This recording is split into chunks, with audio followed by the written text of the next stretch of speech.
Montréal. Donc, on va pouvoir là, ensemble découvrir certains éléments liés à l'apprentissage numérique. Donc, justement, comment développer nos leaders, nos équipes au niveau de l'apprentissage numérique. C'est ce qu'on va parler ensemble et j'ai la chance d'être accompagné pour faire ça avec vous aujourd'hui de ma collègue Bianca Archambault. De mon côté, moi, Rémi, directeur des solutions d'apprentissage numérique, une équipe d'à peu près 12 personnes, donc dans le grand Humance, des concepteurs-rédacteurs, des technopédagogues, architectes de solutions, experts en multimédia, graphistes, etc. Donc, plusieurs corps de métier. Et Bianca, membre de mon équipe. Bianca, je te passe la parole. Oui, bonjour à tous. Alors, Bianca Archambault, je suis conceptrice de solutions d'apprentissage dans l'équipe de Rémi. Et puis, moi, aujourd'hui, en fait, je vais m'occuper du Q&A, là, le question-réponse. Vous pouvez m'envoyer là, toutes les questions qui vous passent par la tête là, durant la présentation. Je vais m'occuper de vous répondre. Donc, merci de ton aide, Bianca, là-dessus. Bianca, qui est une conceptrice, justement, qui travaille sur plein de solutions variées d'apprentissage dans l'équipe. Donc, bien content de vous retrouver. On a décidé d'organiser ça parce que c'est la rentrée de 1, parce qu'on est passionnés d'apprentissage numérique et parce que, comme on va le voir aujourd'hui, c'est un domaine qui est en forte croissance et on s'est dit, étant passionné de la chose, pourquoi ne pas partager notre passion avec l'ensemble des gens de notre communauté immense. Donc, très heureux de vous rencontrer. Et petit clin d'œil pour dire que si vous restez jusqu'à la fin, on a un petit cadeau pour vous. Donc, en espérant là, que vous allez vous plaire aujourd'hui ensemble. Mentionnez également que ça a une vocation aujourd'hui de partage d'informations et de pouvoir attirer relativement large en termes d'éléments à découvrir sur ce domaine.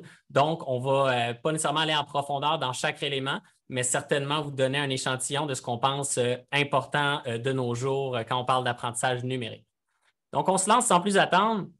Nos objectifs pour la journée, pour l'heure ensemble, découvrir notre approche distinctive en conception de solutions d'apprentissage numérique, un peu plus sur la variété des solutions d'apprentissage qu'on peut voir de nos jours, les différents contextes d'utilisation où l'apprentissage numérique peut être important. Je parle d'apprentissage numérique, on pourrait parler de e-learning ou autre, donc on ne s'enfargera pas nécessairement aujourd'hui dans la définition exacte. Moi, je vais vous en proposer une définition. Et certains piliers également méthodologiques qui sont derrière, un peu plus cachés et qui, on pense, peuvent être utiles pour vous si vous designez par vous-même vos solutions, si vous faites affaire avec une firme comme nous ou une firme concurrente, peu importe, l'objectif est peut-être un peu dans un sentiment de partage aujourd'hui. Maintenant, petit sondage rapide. Pourquoi vous êtes ici? Donc, ma collègue Bianca va activer tout ça. Donc, simplement par curiosité pour moi, pour un peu filer l'audience. Donc, rien de précis, curiosité. Vous pouvez voter dès maintenant, vous cliquez, vous validez votre choix. Comprendre les avantages du numérique en apprentissage. Est-ce que c'est plus pour découvrir la méthode de conception que chez Humance on préconise? La variété des possibilités? Comprendre la science un peu plus derrière. Autre, vous pouvez aller dans le clavardage. Et j'en profite pour mentionner que vous allez avoir 2 onglets dans votre interface Zoom. Clavardage pour participer au sondage si vous avez un élément autre. Il y aura un autre petit sondage plus tard. Et les questions-réponses plus officielles, Bianca est là pour m'appuyer. Donc, si on n'est pas capable d'y répondre en continu, on va se garder un petit temps à la fin. On n'aura peut-être pas la chance de répondre à toutes vos questions, mais certainement de les entendre va nous inspirer pour d'autres thématiques ou pour potentiellement vous répondre en différé. Donc, ça rentre très bien. Ça continue de rentrer. Je pense qu'on va vous donner une dernière seconde pour faire votre choix, puis pouvoir activer le tout. Donc, je pense que ça va être bon. Donc, on peut partager pour voir, dans le fond, ici, ce qu'on voit, c'est intéressant de voir la variété des possibilités en termes d'approche. Je pense qu'on va bien y répondre aujourd'hui. L'autre qui score un peu plus fort, c'est comprendre les avantages du numérique. Ça aussi, on va y accorder un peu plus de temps. Donc, je pense qu'on est pas mal synchro dans les intentions puis dans la pondération de ce qu'on devrait couvrir ensemble. Donc, n'hésitez pas là, dans l'onglet Q et R ou en anglais, c'est Q&A, de pouvoir émettre des questions. Bianca va tenter d'y répondre si elle est en mesure de le faire. Donc, on peut arrêter le partage. Je fais ça maintenant et on va tout de suite enchaîner avec notre ordre du jour. Donc, on va vous parler un peu d'Humance, ne serait-ce que pour se mettre à niveau sur ce qu'on fait, parce que je pense que ça explique d'où on vient. Définition du contexte, les étapes clés de notre processus qui, on pense, font la différence. Un peu de science et de données, exemple de mandat à la toute fin sur un mandat interne qu'on s'est fait donner comme équipe, d'ailleurs sur lequel Bianca, ma collègue, a collaboré, et donc un peu ce qui nous distingue, puis le petit cadeau dont je vous parlais. Donc, c'est un peu ce qu'on a au programme. Parlons d'Humance d'abord. Pour résumer, dans le fond, on est une firme conseil qui allie autant les stratégies d'affaires que les stratégies humaines, hein, ça le dit bien dans notre nom, et développement des leaders, des équipes, pour nous, c'est une façon large de définir aussi notre rôle et d'aider les organisations à être plus humaines, performantes et pérennes. Et je pourrais insister un peu sur ce mot-là en mentionnant qu'à peu près dans tout ce qu'on fait, on a toujours cette espèce de volonté-là de se dire bien, comment ça va changer les choses de façon durable au sein des organisations. Puis on va voir dans les solutions numériques comment ce libellé-là se transpose. Donc, en quelques chiffres, 40 ans d'expertise, on a 3 pratiques qu'on va voir. On est un peu partout au Canada. Bon, on a un mélange de 3 grands champs d'expertise, mais de plusieurs experts. Donc, on voit, on est 135 à peu près partout au Canada. Beaucoup de clients, l'aspect évaluation de potentiel très présent. Donc, l'évaluation psychométrique qui est une équipe avec mes collègues de ce côté-là de la firme. Beaucoup de parcours de développement, qu'ils soient hybrides ou non, ou virtuels uniquement, auprès de beaucoup de gens. Puis des mandats de transformation, bien sûr, plus planification stratégique et une grande équipe de coach aussi, tout l'aspect coaching qui est très présent et qui peut devenir même un élément qui s'injecte dans une solution d'apprentissage. On a 3 pratiques. Aujourd'hui, bien entendu, je parlais de transformation, d'évaluation des talents. Tout ça, avec le développement, vise à développer une culture plus performante.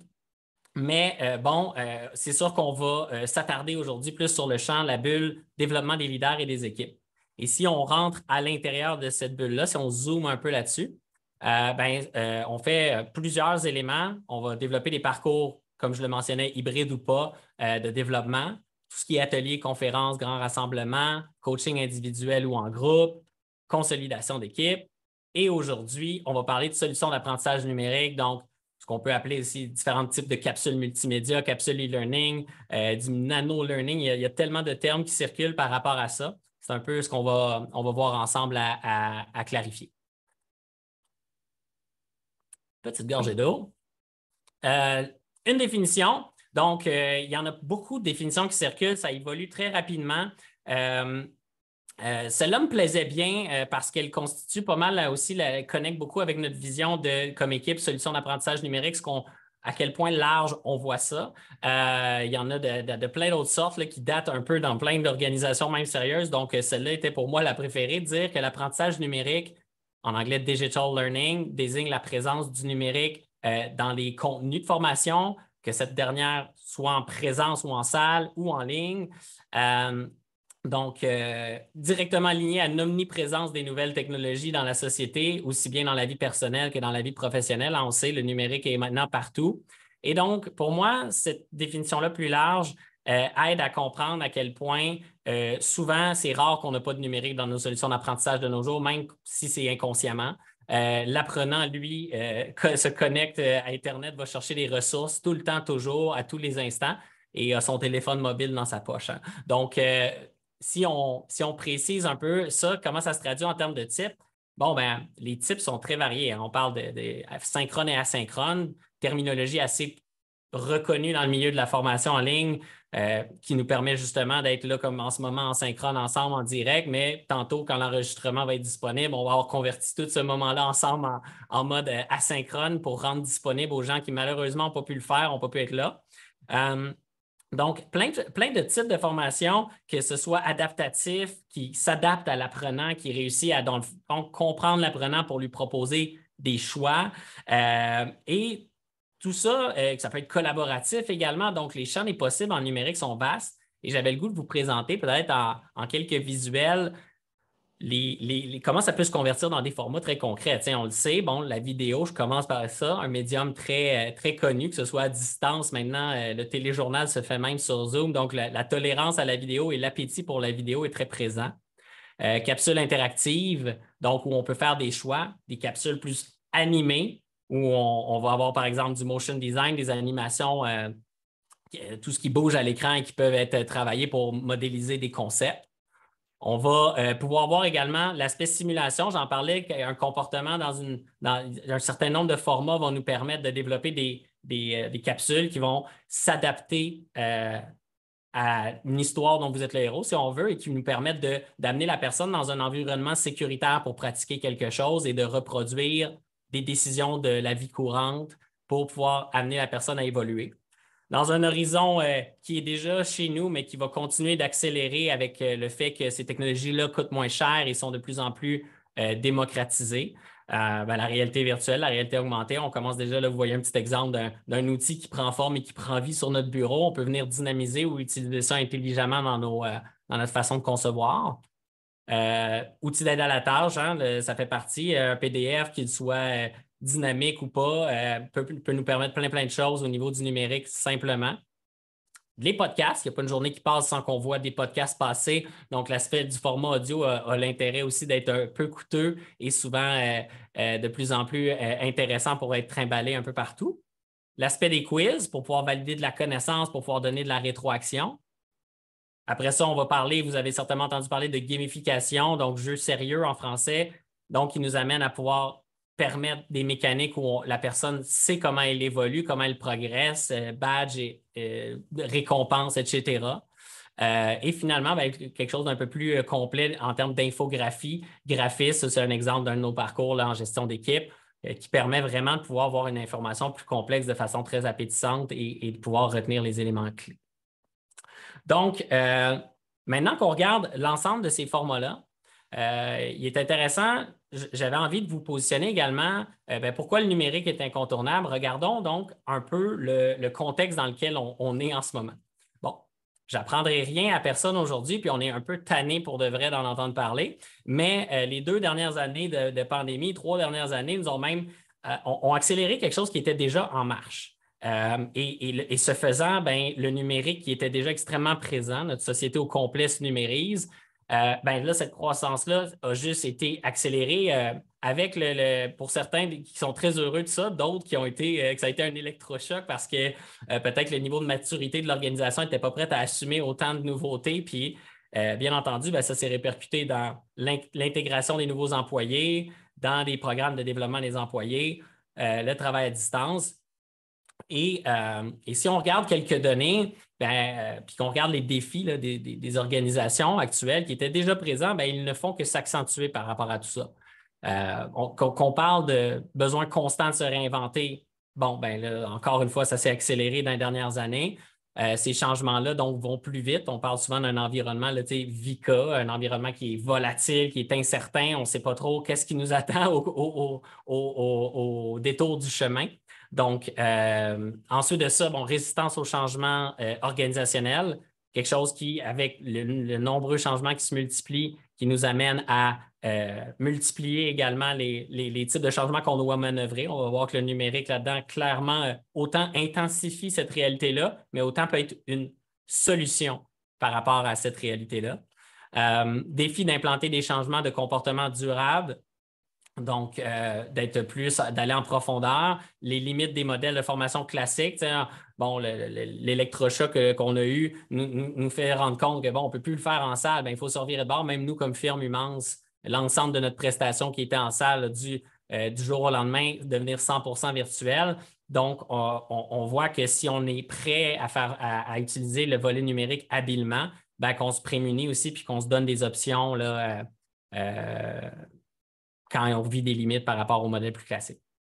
Enjeu de définition et de mesure du succès des formations, ça a toujours été présent. Moi, ça fait longtemps que je suis dans le domaine de la formation et le ROI, puis tous ces éléments de mesure-là, puis de données, a toujours été un défi pour toutes les organisations. C'est sûr que le numérique, on comprendra qu'il nous génère de la donnée. Et en nous générant de la donnée, il nous permet de suivre nos communautés d'apprenants plus facilement et d'agir pendant que ça se passe, plutôt que de constater à la fin de tout, on aurait pu faire les choses autrement. La donnée nous permet d'agir autant en temps réel qu'à posteriori.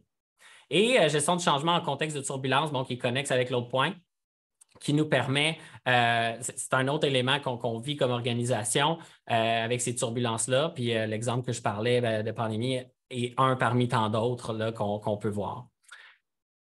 Deux petites données pour renchérir sur cet élément-là. En 2022, on était à 243 milliards, donc hausse de 197 milliards depuis 2016 en termes du marché de la formation en ligne mondiale. Donc, ça nous amène à voir que dans les 6 dernières années, il y a une croissance très importante de l'adoption et donc carrément en dollars, ça s'est répercuté même dans les dollars qu'on peut trouver. Sur cette industrie-là. Et d'ici 2025, les projections et les chiffres qui nous sont à notre disposition nous parlent de 132 % de croissance. Donc, ça devrait continuer sans être peut-être de façon aussi exponentielle que ça l'a été dans les dernières années. Donc, on ne peut pas vraiment passer à côté de tout ça. Et moi, j'ai envie de vous entendre brièvement sur un autre petit sondage qu'on peut activer dès maintenant je voudrais savoir qu'est-ce que vous percevez, vous, comme le frein le plus important, il y en a peut-être plusieurs, mais en lien avec l'adoption du numérique en termes d'apprentissage dans votre organisation. Est-ce que c'est, donc on peut activer le sondage, je ne sais pas s'il est activé, Bianca, ou... Je crois que oui. Donc, les différents choix de réponse, on va avoir le fait vous allez pouvoir, là, merci beaucoup. Donc, les choix, est-ce que c'est trop coûteux? Est-ce que vous avez la perception que ce qui freine l'adoption, c'est que les apprenants-apprenantes en veulent juste pas? Donc, on est dans la perception que vous avez. Il n'y a pas de bonne ou mauvaise réponse. C'est confidentiel, ces réponses-là. Les gens, au niveau de la direction, n'en voient pas la valeur. Pas assez engageant tout court comme solution. Pas aussi efficace que les approches peut-être traditionnelles dans l'esprit des gens que vous voyez ou dans les freins que vous pouvez voir. Des fois, c'est juste qu'on ne connaît pas ça. Fait qu'on se dit, ben, c'est ça qui nous freine. On a besoin de s'éduquer sur tout ça avant de s'y atteler. Autre, vous pouvez écrire dans le chat. Si jamais il y a vraiment quelque chose qui vous brûle les lèvres, vous pouvez utiliser le chat pour mettre votre réponse autre dès maintenant. Donc, je vois que les réponses commencent à rentrer. Et sinon, ben, simplement, ben, non, il n'y a aucun frein que vous voyez. Pour vous, l'adoption de tout ça se fait relativement déjà bien. Fait que je vois les réponses rentrer. Ça monte, ça monte. Donc, à date, ce qui se ressort le plus, bon, méconnaissance des possibilités, pas aussi efficace, pas assez engageant, je vois que ça sort beaucoup. Méconnaissance des possibilités, puis quand même un bon lot de gens qui n'a pas de frein. Vous êtes comme ça semble avoir une perception qu'on est prêt à attaquer. Je ne sais pas dans le chat, Bianca, s'il y a des éléments de gens qui ont ajouté des éléments autres. Oui, on a quand même quelques éléments. Là. On parle de la durée d'attention notamment. On a aussi une belle ouverture au numérique, mais il y a aussi l'aspect d'un besoin de se retrouver en présentiel, là, en réel, pour pouvoir reconnecter, qui est aussi quelque chose qui est mentionné dans le chat. Parfait. Excellent. Merci, Bianca. Fait que c'est dans le fond, tu sais, puis effectivement,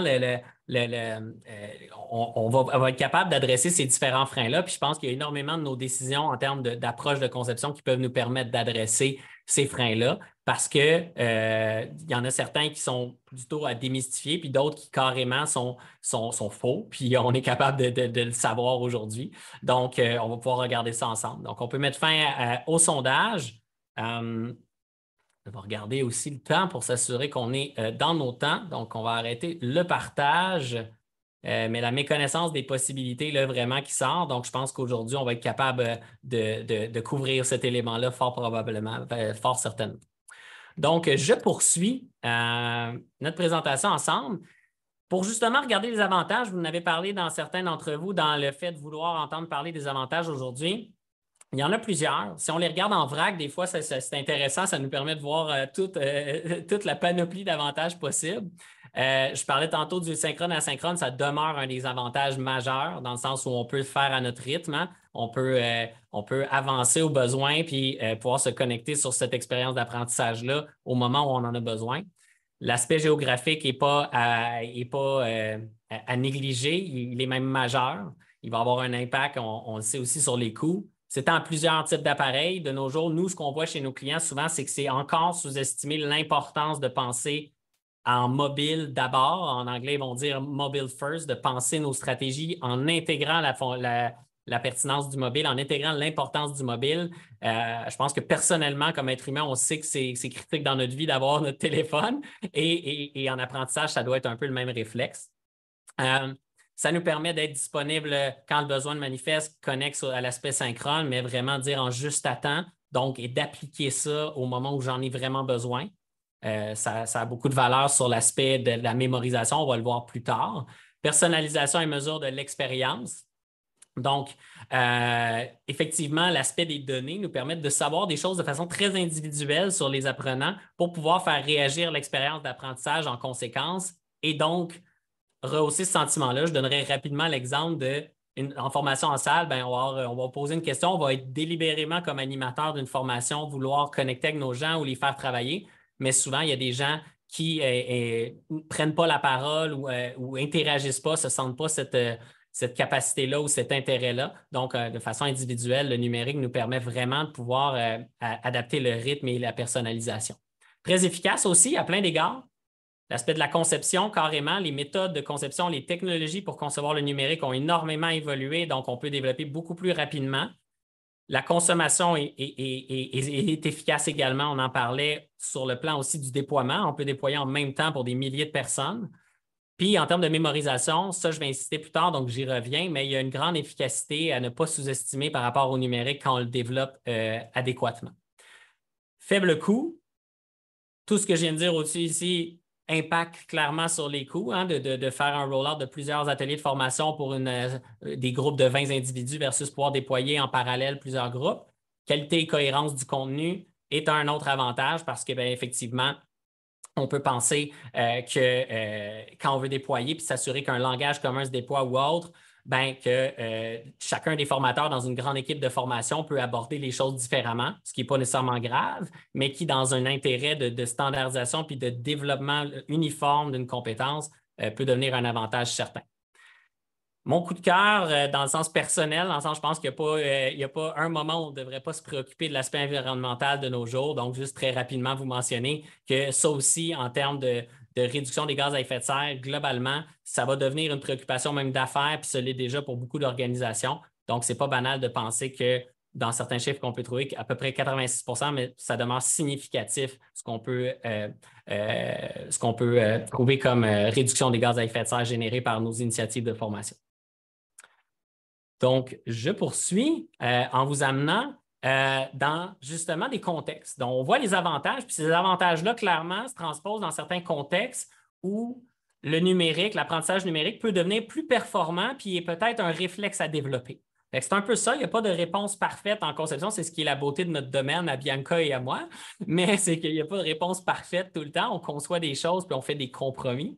Mais globalement, nous, ce qu'on voit dans le marché en ce moment, c'est que le numérique est beaucoup utilisé pour les 9 raisons ici. Donc, mise à niveau de compétences, mise à niveau de connaissances, donc on a juste besoin de rajouter des petits éléments où on veut consolider certains éléments, uniformiser la compréhension d'un groupe, très intéressant d'utiliser le numérique pour ça. Développement global ou transversal. Donc, on peut parler de compétences transversales ou dans votre organisation, vous dites, nous, il y a 3 grandes compétences que tout le monde devrait avoir. Donc, ça devient très puissant pour déployer ça de façon uniforme et par exemple, parler des valeurs de l'organisation. Dans un contexte géographiquement éloigné, on en parlait tantôt. Un que je vais insister, c'est l'accueil intégration. Au niveau de l'accueil intégration, clairement que les temps qui courent nous ont amenés à être très créatifs. Moi-même, je suis un gestionnaire d'une équipe de 12 personnes. C'est quelque chose d'intégrer avec la distance. Donc, et l'accueil intégration numérique peut créer des parcours qui sont extrêmement performants, que ce soit de petits items pour permettre de partager les valeurs de l'organisation, des choses comme ça, qui sont à haute valeur ajoutée. Mais dans tous les cas, avec la pénurie de main-d'œuvre, ce qu'on voit beaucoup, nous, chez nos clients, c'est que d'avoir un programme numérisé en accueil intégration est très structurant pour l'employé qui est plus loin de nous ou qui n'est pas au bureau et permet d'impacter également l'aspect fidélisation. Hein. Ça, c'est quelque chose qu'on sait en ressources humaines. L'aspect de bien faire une accueil intégration, les 6 premiers mois sont déterminants pour au moins une rétention sur le court moyen terme. On peut parler de 2 ans à peu près. On a un impact majeur. Donc, c'est d'avoir une approche très structurante grâce au numérique peut nous permettre de vraiment comprendre notre communauté également avec le data qu'on peut avoir par rapport à ça. Transformation et gestion du changement. On veut faire bouger le bateau plus rapidement. C'est sûr qu'on ne va pas juger que tout le monde va avoir la même expérience d'apprentissage, mais certainement que d'avoir du rythme, utiliser le numérique pour, d'un seul coup, amener un langage commun rapidement qui va permettre de créer des conversations dans nos organisations et mettre de l'eau au moulin et générer du mouvement, aller chercher notre point de bascule qu'on veut dans notre changement, le numérique devient un outil complémentaire à notre trousse d'experts en gestion du changement, clairement. Les autres, langage commun, j'en parlais. La conformité, c'est quelque chose qui est très présent parce que ça nous permet également de mesurer et d'assurer un rythme. Et un élément que le numérique nous apporte, c'est certainement, encore une fois, la data, fait qu'on est capable de s'assurer de gérer nos attestations. Tout ça, il y a une facilité à assurer la conformité de nos différents corps d'emploi dans nos organisations. Santé et sécurité, on voit de tout. Le numérique nous donne des options de pouvoir, prenons des exemples dans le domaine électrique, de pouvoir pratiquer des choses très dangereuses dans un domaine de réalité virtuelle, par exemple, ou autre, et donc d'être dans un environnement sécuritaire, mais d'aller chercher la fibre émotive qui permet aux gens d'être prudents, de ne pas se blesser et d'aller plus loin que simplement leur donner une théorie des 8 bonnes pratiques pour faire attention, peu importe les métiers dans lesquels puis le genre de danger dont on peut parler. Et le dernier, optimiser la formation en salle, hein, parce que nous, en tout cas, dans notre école de pensée, il n'y a pas grand-chose qui n'est pas hybridé. Le numérique s'ajoute dans un pourcentage donné, hein, c'est un peu l'ingrédient d'une recette. Des fois, on va mettre 80 de numérique, d'autres fois 50 d'autres fois juste un 20 de numérique selon notre intention globale, le besoin d'affaires auquel on veut répondre. Et justement, c'est le fait d'utiliser judicieusement le numérique, ce qu'on voit de plus en plus. On peut prendre peut-être un exemple qui est celui-là de la classe inversée, de dire, OK, mon formateur, est-ce que tout son talent de formateur devrait aller vraiment à répéter la même chose pendant 30 minutes à chaque classe ou à chaque groupe qu'il va former? Ou est-ce qu'on pourrait utiliser le numérique pour développer un contenu préalable ou de consolidation qui permet de vraiment utiliser le moment en salle, en présentiel, avec toute la valeur qu'il peut nous procurer et les avantages que l'aspect présentiel peut nous apporter. C'est un bel exemple, je pense, qui vous donne des exemples de contextes dans lesquels avoir un réflexe numérique intéressant. Maintenant, Bianca, je prends une petite pause, un petit point de respire pour voir est-ce que dans notre communauté, au niveau de notre chat, on est bon, est-ce qu'il y a des éléments là, qui ressortent? Tout va bien, les gens sont très intéressés et je pense que juste pour suivre avec la suite de nos contenus, là, on est sur la bonne voie. Parfait. Puis tu pourrais être vigilante si jamais il y a certaines questions qui sont très récurrentes. Vu les minutes qu'on va avoir limitées pour répondre à ça, continuer d'alimenter Bianca pour analyser un peu ça, voir un peu les questions prédominantes. Maintenant, quoi faire pour que l'apprentissage numérique fonctionne? C'est la grande question parce qu'on peut faire le pire comme le meilleur hein, dans le numérique. Vous avez certainement eu des bonnes et des moins bonnes expériences. C'est ce qu'on va regarder ensemble maintenant. Nous, chez Humans, là, je vous propose une approche qui s'inspire de grands courants. Il y a des méthodologies dans la conception qui sont pertinentes du domaine de la formation plus traditionnelle et qui se transposent bien dans le numérique. Mais c'est clair qu'on est venu hybrider beaucoup de notre côté parce que quand on parle de numérique, on ne peut pas ignorer des méthodologies qui nous viennent du milieu du numérique. Par exemple, les méthodologies agiles, où on s'intéresse à l'expérience de l'utilisateur, à l'interface et tout ça.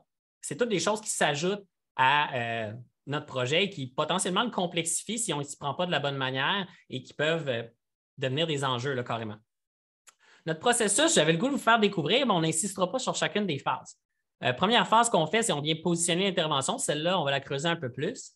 Architecture, macro-design. Donc là, on veut rapidement voir quelque chose dans nos mains pour pouvoir déceler. Donc, l'aspect de l'agilité, du prototypage est très présent pour se dire rapidement, je dois pouvoir toucher visuellement, pas seulement en mots, mais visuellement à ce que je suis en train de designer, même si ça demeure extrêmement brut.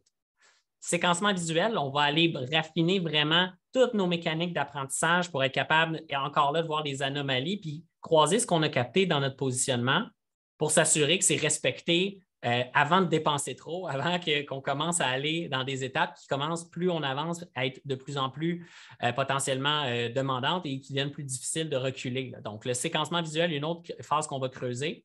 Le contenu, curation de contenu, hein, le contenu, c'est plus un enjeu de le trouver de nos jours, c'est de trouver le bon puis de ne pas en mettre trop. Donc, en quelques mots, c'est un peu ça que je pourrais vous amener sur cette phase-là en la résumant très simplement.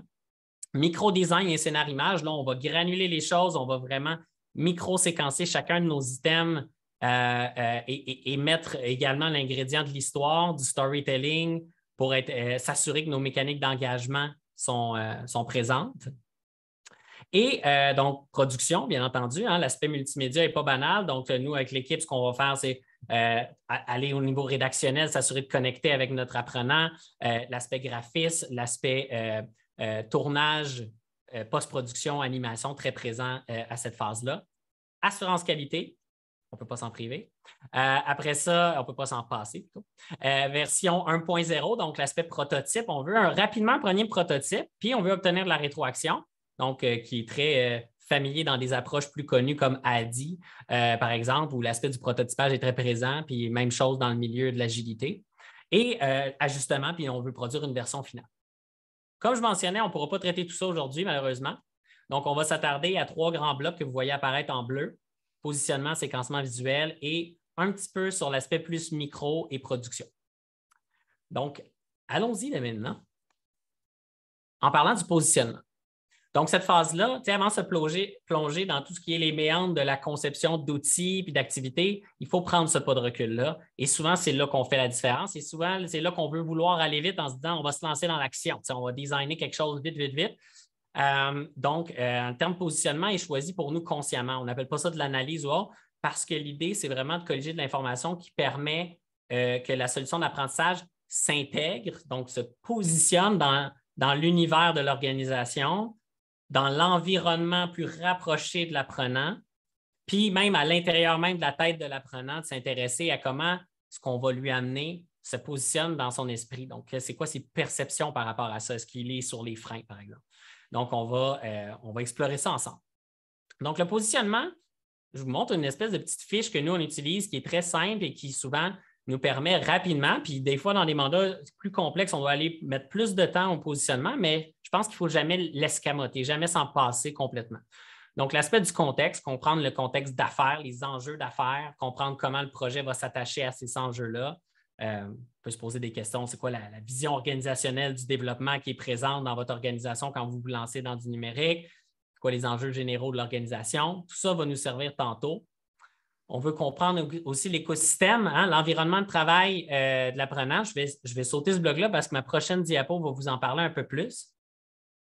Le persona, hein, comprendre à qui on a affaire, donc c'est quoi son profil. Donc ça nous vient vraiment des approches du design thinking où l'aspect du persona est très présent, de pouvoir se mettre très empathiquement dans la peau du persona apprenant. Puis ça nous force aussi à faire une moyenne qui est, on le sait, hein, on ne peut pas avoir le beurre, l'argent du beurre, on veut viser des grands groupes, on a besoin de faire une bonne job d'identifier et de cibler l'apprenant moyen ou peut-être 2 personas maximum qui vont nous permettre de prendre des décisions de design tout le long de notre processus de conception après. Et ça nous amène des principes directeurs, notre phare, puis on n'en veut pas trop parce que justement, on ne veut pas se perdre, donc on veut quelques principes directeurs, certains points de vigilance dans notre conception. Maintenant, notre apprenant, notre apprenante, de nos jours, là, on la voit confortablement assise dans son salon, on le suppose. Donc, ça a l'air, ça a un sourire à la bouche. Donc, en gros, dans cette étape-là, nous, ce qu'on va faire, puis après, je vais vous parler un peu de l'apprenant moderne qu'on ne peut pas ignorer, c'est une tendance lourde, mais regardons quand même les questions qu'on veut se poser. Je me plais à dire souvent, c'est un peu mettre un tape à mesurer puis regarder 10 pieds autour de la tête de l'apprenant puis voir tout ce qui se passe dans le moindre détail. Est-ce qu'il est devant un ordinateur tout le temps? Est-ce qu'il est toujours sur son mobile? Est-ce qu'il est en déplacement? Peu importe, tout ce qu'on doit pour se mettre justement en empathie avec cet apprenant-là. Ensuite de ça, on va se poser des questions comme comment au niveau de la performance c'est géré pour lui, comment les systèmes, les méthodes de travail. Pourquoi on fait ça? On cherche à se trouver à quel endroit on va pouvoir s'intégrer dans sa réalité grâce au numérique.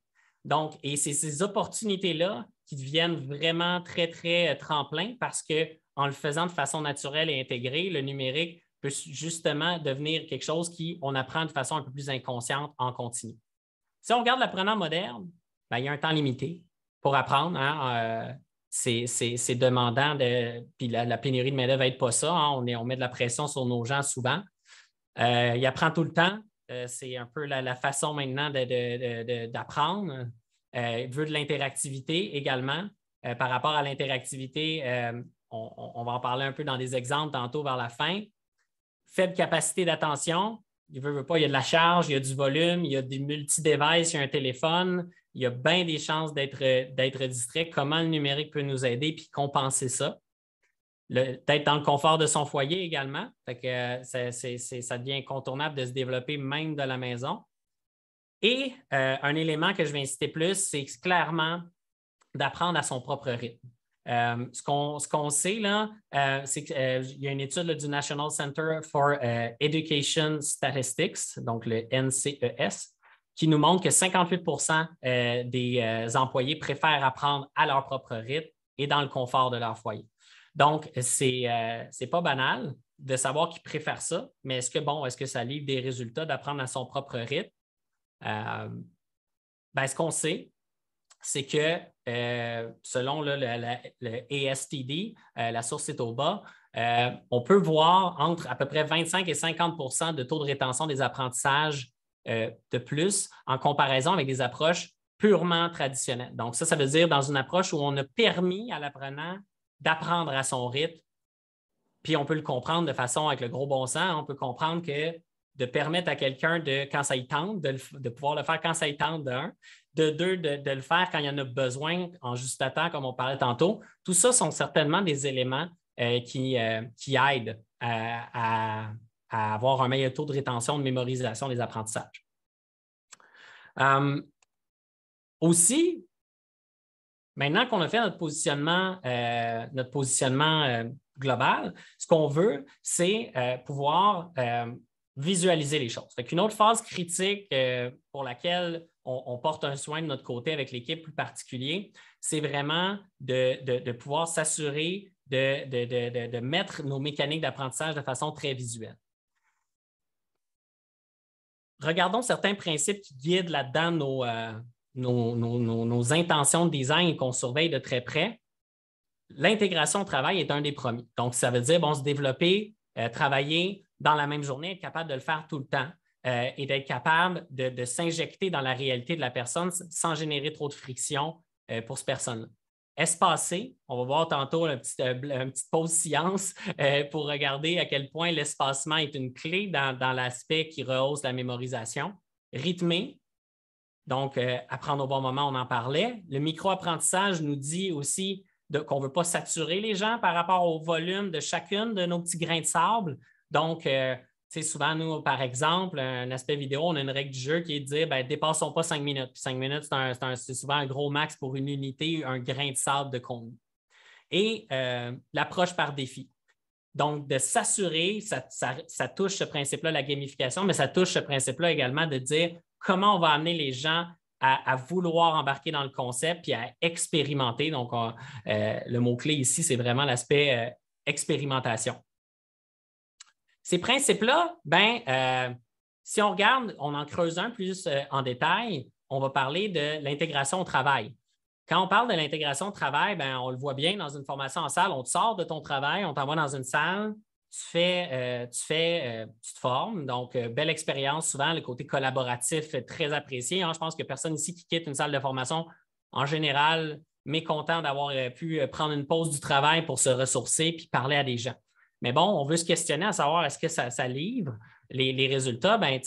Quand on intègre les choses au travail, c'est un peu ce qu'on veut dire visuellement, c'est qu'on va venir prendre potentiellement carrément le même contenu. Souvent, il faut l'adapter pour qu'il soit plus performant, puis venir le ponctuer dans la réalité de la personne et lui envoyer au bon moment et qu'il soit disponible au bon moment. Et ça, on sait que juste en faisant ça, notre cerveau aujourd'hui, ce qu'on sait, c'est qu'il fonctionne, il consolide la nuit, il consolide en dormant. Et donc, de vouloir tout balancer d'un coup, même dans une après-midi de formation, rapidement, le cerveau va se mettre en mode dormance. Il va nous donner l'impression qu'il est très concentré parce qu'il nous joue un peu des tours. Puis, rapidement, on se rend compte qu'on n'a rien retenu. Puis là, on se demande pourquoi. Puis, on retourne, puis on a pris du retard au travail. Fait qu'on est un peu stressé. Fait que là, on se dit, est-ce que je vais pouvoir appliquer tout ça? Ça m'amène à vous parler, moi, d'un chercheur québécois que j'aime beaucoup, mais d'un chercheur aussi qui n'a pas tout inventé. Il y a avant lui on avait un chercheur à McGill, D.O. Ebb, et plus récemment, Steve Masson. Vous pouvez aller voir sur YouTube des vidéos de lui. Moi, j'adore son contenu, un qui va s'adresser à la neuroscience adaptée à l'apprentissage. Donc, hyper intéressant ces vidéos-là. Et on parle de l'analogie de la forêt. Puis c'est quoi ça? C'est de dire, pour moi, c'est un game changer dans l'aspect de la compréhension du numérique et de comment designer des solutions performantes. C'est de dire, comme un sentier en forêt, plus on passe au même endroit, on va le comprendre, il y a un sentier qui finit par se tracer à force de marcher là tout le temps, tout le temps, tout le temps. À la même image, les neurones fonctionnent de la même façon. Hein? Les neurones vont demander qu'on repasse sur le même contenu plusieurs fois pour qu'un pont se forme et qu'on puisse mémoriser les choses. Fait qu'une fois qu'on sait ça, c'est difficile de l'ignorer dans la façon de designer nos choses. Et pourquoi parler de ça quand on parle de numérique? Ben, c'est que si j'ai packagé mon contenu de façon intelligente, ben, je peux me permettre de réactiver le cerveau de la personne à plein de moments différents à faible coût. J'ai pas besoin de me... Donc, c'est certain que cet élément-là est extrêmement puissant pour répondre aux besoins du cerveau qui permet de consolider des connaissances, des nouvelles connaissances, puis ultimement, après, les appliquer, bien entendu. Donc, petite analogie. Et ce que ça nous amène à penser également quand on est dans une grande phase de séquencement visuel, c'est de dire, OK, parfait, j'ai espacé mes affaires, tout ça, mais j'ai bien respecté ces grands principes-là, mais ça demeure que nous, quand on design, une chose qu'on fait au séquencement visuel, c'est l'analyse de ce qu'on appelle nos frictions. Qu'est-ce qu'on entend par là? C'est quelque chose qui empêche du mouvement, des frictions.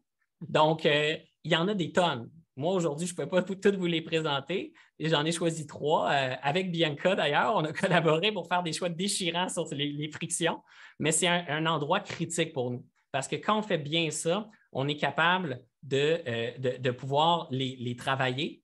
Et quand on les travaille, d'éviter que notre solution d'apprentissage reste dans un tiroir. T'sais. Donc, l'interface technologique, donc là, on réfère aux frictions liées carrément au fait d'utiliser du numérique. Et ça, la science de l'expérience utilisateur nous en apprend beaucoup. Nous, de notre côté, on a la chance d'avoir une équipe qui développe des applications en interne et des experts du métier en expérience utilisateur. Et je vous invite, si vous avez ce genre de mandat-là à designer en interne dans vos organisations, de pouvoir voir les grands principes d'expérience utilisateur pour s'assurer que vous interfacez les choses de façon conviviale. Souvent, on veut mettre la faute sur l'apprenant. Moi, je me plais plus à dire, lui, là, il ne faut pas qu'il se rende compte que c'est facile. Puis ça, c'est parce qu'on a fait une bonne job à penser les frictions liées à l'aspect technologique. Maintenant, c'est penser face au développement. Donc, se dire, OK, est-ce qu'il est réceptif ou non à se développer tout court, là, même pas par rapport au sujet, à juste penser qu'il est capable de se développer. Vous irez voir du contenu de Steve Masson par rapport à ça, de l'UQAM. C'est super intéressant de voir que justement, quand on stigmatise le fait que comme adulte, nous, c'était quand on était enfant qu'on pouvait apprendre beaucoup de choses très rapidement. Ça a été démenti complètement. Et souvent, ce qui nous bloque, puis qu'est-ce qu'on peut faire par rapport à ça dans nos expériences, c'est de sensibiliser l'apprenant adulte sur le fait que c'est faux, ça. Puis souvent, ils ont fait des études et démontrent que même quand on fait juste les informer de ça, on est déjà en train d'améliorer la réceptivité de la personne à un contenu quelconque dans un format quelconque. Pour terminer, une dernière friction, c'est carrément sur le comportement ou le sujet qu'il va y avoir. En s'attardant à cette friction-là, ce qu'on fait, c'est de dire, c'est quoi les comportements cibles qu'on veut changer chez la personne? Et une fois qu'on les comprend, on est capable de comprendre également qu'ils sont peut-être bloqués et de travailler d'abord et avant tout sur la perception. Une erreur, souvent, c'est que le numérique va se lancer tout de suite dans le contenu. Et pourtant, on peut, par plein de moyens, travailler la perception que les gens ont de ce contenu-là avant de s'y attaquer pour ouvrir leur esprit à ce développement-là. Donc, friction, élément super important. Maintenant, au niveau de la dernière phase, je passe un peu moins de temps là-dessus, mais quand même, je tenais à vous amener quelques réflexions, quelques principes en parlant de la force de la vidéo, puis d'un principe lié à ce qu'on met dans nos vidéos aussi, qui est la charge qu'on peut générer pour nos apprenants quand on les amène dans notre univers. Donc, une statistique pour moi qui est parlante, c'est le fait que, on peut se questionner, on se dit les vidéos, ça marche encore? Est-ce que c'est une bonne idée? Nous, on se fait poser la question tout le temps en disant, ouais, mais pourquoi on ne fait pas des petits bonhommes animés et autres? Ça, je peux vous en parler un peu, mais globalement, de savoir que les gens préfèrent l'apprentissage par vidéo plutôt que la lecture. Puis ça tombe bien aussi parce que dans l'aspect vidéo, on peut venir chercher de l'activation, des micro-activations et de s'assurer, vous avez certainement lu un livre où vous passez 10 pages, puis vous dites « qu'est-ce que je viens de lire ?» puis on n'a plus aucune idée. Le cerveau est tombé en mode automatique, fait qu'on a l'impression qu'on lit, puis on ne retient rien. Fait que l'aspect du numérique peut prendre des pauses, peut forcer de l'activation et regrander la personne. Fait que ça tombe bien pour des deux bords. Il y a de l'intérêt d'un bord, puis de l'autre bord, il y a plein de choses qu'on peut faire en termes de design de nos vidéos. Mais quand on en fait de la vidéo, et là, je vous sors un schéma compliqué. Donc voilà, c'est le moment compliqué de la présentation. parce que ce n'est pas quelque chose de temps simple non plus, fait que c'est correct. Vous aurez la chance de réécouter au besoin. C'est ce qu'on parle au niveau de la théorie. Il y a 3 concepts, des grands concepts, qui sont la charge cognitive, la théorie cognitive de l'apprentissage. C'est quelque chose qui est très connu, qu'on utilise beaucoup dans l'équipe.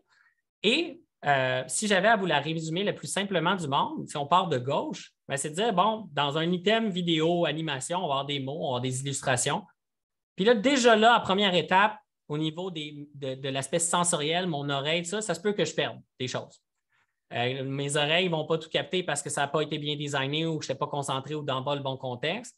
Après ça, je vais emmagasiner ça quelque part dans ma mémoire de travail. En arrivant là, d'autres gaspillages possibles si je fais des erreurs dans ma conception et d'autres endroits où la personne peut perdre une compréhension puis ne pas emmagasiner. Puis ultimement, tout ça, si je réussis en plus à le greffer à quelque chose d'existant chez l'apprenant, donc ses connaissances préalables, là, je peux arriver à ma destination ultime de vraiment dire mon contenu a permis d'intégrer des choses. Et si à chaque étape, je m'y prends un peu mal, je peux perdre de l'information et avoir de la misère à travailler sur la mémorisation des contenus. Un élément parmi plein de principes pour appliquer ça dans le concret, il y en a plusieurs, des principes de design. On vous en sort un maintenant pour parler du principe de redondance, pour dire, on va voir à droite, regardez à droite pour l'instant. Si on décide de ne pas tenir compte de ce phénomène-là de charge cognitive, là, souvent, une erreur, nous, qu'on voit, c'est qu'on lance des images et on met du texte en même temps. Et là, veut pas, on distrait l'attention de la personne et on est en train de perdre énormément de chances que ça se mémorise. Donc, souvent, quelque chose, less is more, on va dire en anglais, moins c'est mieux. Donc, un visuel avec une narration, par exemple, où la personne, les médiums, le multimédia se complètent et ne se cannibalisent pas, va devenir une excellente décision. Je vous invite à aller découvrir d'autres principes liés à ces 6 principes-là, mais ça, c'est une des erreurs qu'on peut voir souvent dans la façon de designer des micro-contenus à travers la vidéo et l'animation. Petite pause ici. On est en autant. On va pouvoir prendre peut-être 1 ou 2 questions à la fin. Ce que je voulais vous dire, il était une fois quoi? Il était une fois, on va rentrer dans la phase où je fais vivre en accéléré une petite capsule qu'on a développée en interne, un peu pour cristalliser tout ça puis vous donner un exemple un petit peu plus raconté. Donc, on a été amené, mon équipe, Bianca a été présente dans ce mandat-là, en interne, croissance de Humans, à développer une solution d'apprentissage numérique parmi tant d'autres. Et donc, sachant qu'avec nos mandats clients, beaucoup des éléments qu'on travaille sont très confidentiels, on a choisi de vous présenter celle-là. Je vais vous parler de collaboration, je vais vous parler de la compétence collaboration, qui est une compétence qui se greffe à notre référentiel de compétences et qui est une compétence qui est transversale à notre organisation pour tous nos gens chez Humans. On s'est fait demander, il faudrait développer quelque chose. On n'avait pas décidé que ça serait numérique encore, puis de dire, il faudrait que ça puisse propulser le développement de la compétence dans le temps pour l'ensemble de l'organisation Canada, français, anglais, puis faire vivre ça là, dans les équipes puis inter-équipes aussi. Parfait, beau mandat, très stimulant. Contexte, on est en croissance, acquisition, donc ça nous amène à réaffirmer ça. On les redéfinit donc, puis on s'attaque à la première compétence, collaboration. On veut quelque chose de court. On sait que nos consultants sont bien occupés, fait qu'on est comme on veut quelque chose de court. Puis, donc, de pouvoir s'adresser autant à des leaders qu'à des employés d'équipe, développer la collaboration dans son sens large, puis même, ultimement, de pouvoir partager ça à nos clients. Donc, dans le positionnement, des éléments clés, d'être rapide et flexible, de pouvoir réutiliser beaucoup le contenu parce qu'on veut pouvoir hybrider nos solutions en interne comme à l'externe. On voulait que ce contenu-là soit bien pensé, puis de l'intégrer même à notre parcours d'accueil et intégration de nos nouveaux employés comme étant une des compétences clés. Eh bien, on s'est lancé là-dedans et ce que ça nous a amené, c'est de pouvoir rendre compte qu'on cochait beaucoup de cases sur ce que je vous ai présenté plus tôt. C'est-à-dire que de 2 à 6, on répondait à beaucoup de cases sur où le numérique peut être très pertinent. Fait que rapidement, la décision s'est prise de dire, c'est ça qu'il faut faire. Il faut se diriger par là pour être capable de répondre aux grands critères captés dans le positionnement là, que je vous ai fait, là, bien entendu, de façon assez accélérée. Maintenant qu'on dit ça, tantôt, je vous parlais de macro-design, de visualisation pour vous donner une idée de l'arrière-scène. Puis la bonne nouvelle, c'est que le cadeau, ça va être ça tantôt. Ça va être de vous donner la capsule collaboration et vous allez pouvoir carrément la vivre puis être partie prenante d'une histoire dont vous êtes le héros, c'est-à-dire vous allez pouvoir nous donner du feedback parce que je parlais qu'on était rendu, nous autres, dans nos étapes de fin au prototype puis qu'on aime avoir du feedback pour calibrer. Fait qu'on voyait ça comme intéressant de vous faire participer là-dedans pour ceux et celles qui sont présentes aujourd'hui. Donc, un petit aperçu des décisions qu'on a prises, puis on va regarder en visuel ce que ça donne, un visuel statique, parce que vous allez avoir le visuel qui bouge après. On avait besoin de situer les gens, pourquoi on fait ça, connecter ça à notre référentiel de compétences, puis surtout travailler fort sur l'accroche. Ensuite, on s'est dit pour travailler sur les perceptions qu'on parlait tantôt, capter les frictions qu'on anticipait potentielles, puis d'être capable de tenter de les désamorcer très tôt dans le processus. Comprendre la compétence, là, ce qu'on va dire, c'est la définir, c'est bien entendu. Hein, on est dans une amorce qui va s'hybrider dans des workshops, des ateliers, potentiellement en interne. Donc, on veut amorcer la compréhension, donner des exemples très concrets et très collés à la réalité des gens, puis pouvoir, comme on disait tantôt, rapidement se connecter à eux pour, personnaliser l'expérience, qu'ils sentent que l'expérience leur parle, qu'ils sont capables de se situer par rapport à leur niveau de maîtrise de cette compétence-là, donc en les auto-évaluant. On a travaillé avec, bien sûr, nos experts en évaluation psychométrique dans la firme pour être capable d'aller chercher les bonnes questions, en poser peu, mais poser les bonnes, puis donner surtout à la personne de la rétroaction pour qu'elle sente que ce qu'on est là est pour elle. Il n'est pas juste générique at large. Donc, on a fait le choix d'aller dans quelque chose qui s'adapte un peu, mais dans un niveau d'adaptation assez simple par rapport à toutes les contraintes de conception auxquelles vous faites face, vous, et nous aussi, on fait face. S'entraîner à collaborer, après ça, pour nous, c'est incontournable à une mesure de les lancer dans le défi. Puis là, on leur va faire des embranchements. Vous allez voir un exemple tout de suite après pour leur permettre autant un leader qu'un employé, de se lancer dans un défi. Pour conclure vers comment activer la mise en action et des recommandations pour aller plus loin, pour pouvoir pousser plus loin. Ça se traduit comment? Bien, ça se traduit dans ce genre de visuel-là. Si je pouvais vous donner quelques petits faits ou petites décisions, là, puis de challenge qu'on a eu dans la conception dans ce capsule-là que vous allez recevoir, on a fait des choix, nous, dans notre approche de conception, de dire, je pense, l'apprenant adulte, puis surtout nous autres, dans une firme de consultation où les gens ont beaucoup d'expertise, on veut que le contenu soit crédible. On a un expert, peut-être certains d'entre vous le reconnaissez ou le connaissez, Étienne Beaulieu, très, très fort en collaboration. Donc, qu'on a choisi, on aurait pu dire on va prendre un acteur, mais on veut que les gens voient un être humain de un, puis de deux, que cet être humain-là, l'expert qui leur parle, soit extrêmement crédible à leurs yeux. On sait que c'est nécessaire pour un apprentissage performant auprès d'adultes.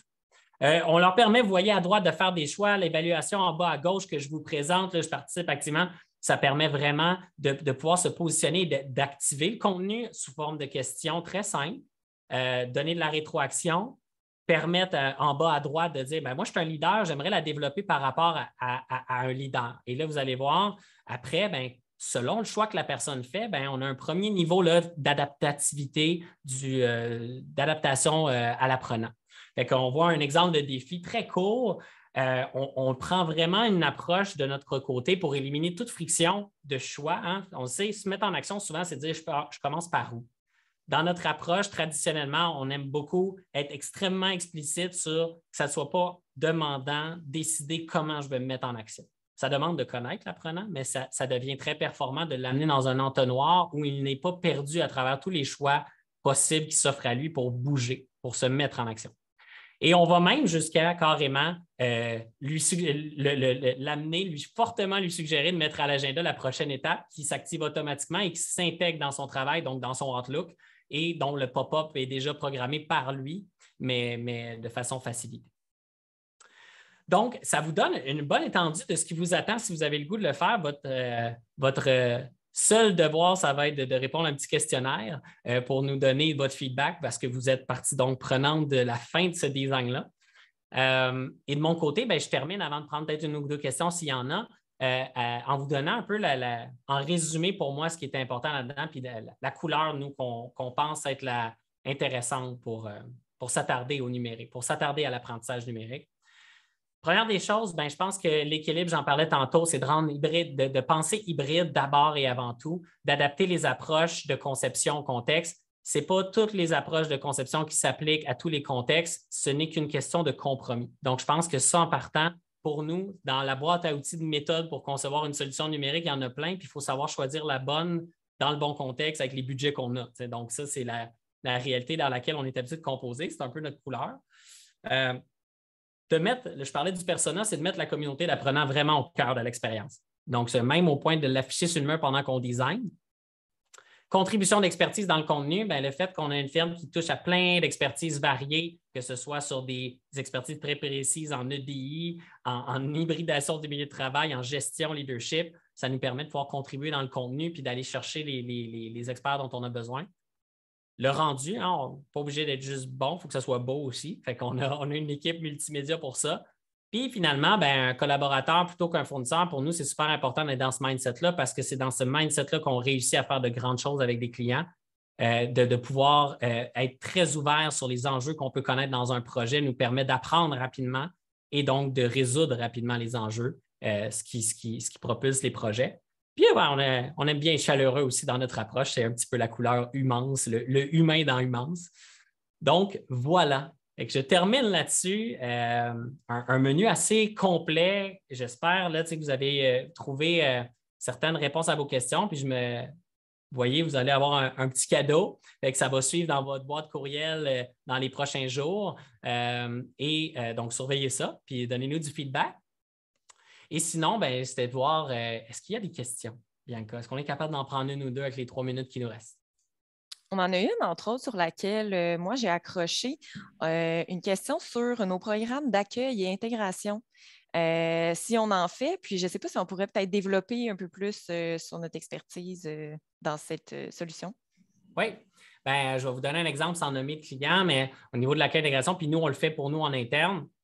On va faire évoluer la personne dans quelque chose de flexible où elle va recevoir des cartes d'activité, donc qui lui permettent de ponctuer tous ses besoins du jour 1, puis en général jusqu'à 6 mois, et qu'elle peut faire à son rythme. On permet aussi, on crée l'interaction entre le gestionnaire et l'employé en injectant les meilleures pratiques d'intégration au gestionnaire. Fait qu'on forme un petit peu en même temps subtilement les gestionnaires.